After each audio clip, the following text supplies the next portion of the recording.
Games හදන්න මාරම ආසාවක් තිබ්බ කොල්ලෝ තුන් දෙනෙක් ෆින්ලන්ඩ් වල පටන් ගන්නවා ඒගොල්ලන්ගේ ගේමින් කම්පැනි එකක් 2003 ජනවාරි 8 වෙනිදා. හැබැයි මේ කොල්ලෝ තුන් දෙනාගේ ගමන හිතන තරම් ලේසි වෙන්නේ නැහැ.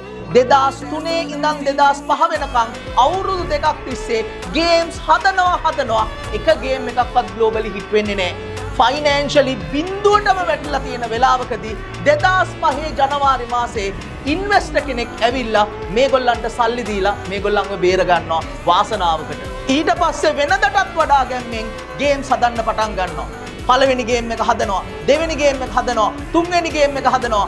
මේ විදියට ගේම්ස් 51ක් හදනවා 2005 ඉඳන් 2009 වෙනකම්. එකක්වත් හිට් වෙන්නේ නැහැ.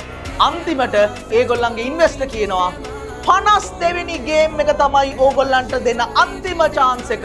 පුළුවන් නම් කම්පැනි එක බේරගන්න. එහෙම නැත්නම් අපි කම්පැනි එක වහලා දානවා කියලා. 51 වතාවක් පෙරදිලා කම්පැනි එක වැහෙනවා පෙනිපෙනි. මාර්තු මාසේ 2009 මේ කොල්ල තුන් දෙනා පුංචිම පුංචි ටීම් එකක් එක්ක පටන් ගන්නවා ඒගොල්ලන්ගේ අන්තිම ගේම් එක හදන්න. මාස 8ක් තිස්සේ මහන්සි වෙලා මේ ගේම් එක එළියට දානවා 2009 දෙසැම්බර් මාසේ.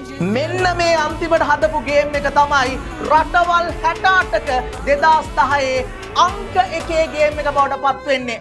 අවුරුදු දෙකක් ඇතුළත මේ ගේම් එකේ ඩවුන්ලෝඩ්ස් 1 බිලියන් පයින්නවා 2012 මේ වෙද්දි මේ ගේම් එකේ නම Angry Birds. පුතා ජීවිතේ හැමදාම දිනලා තියෙන්නේ කොච්චර පෙරදිලා රතු වෙනකන් අඬපු ඇස් තිබ්බත් කොච්චර වැඩ කරලා කළු වෙච්ච අත් තිබ්බත් අන්තිම තප්පරේ වෙනකන් ගේම අතෑරපු නැති මිනිස්සු.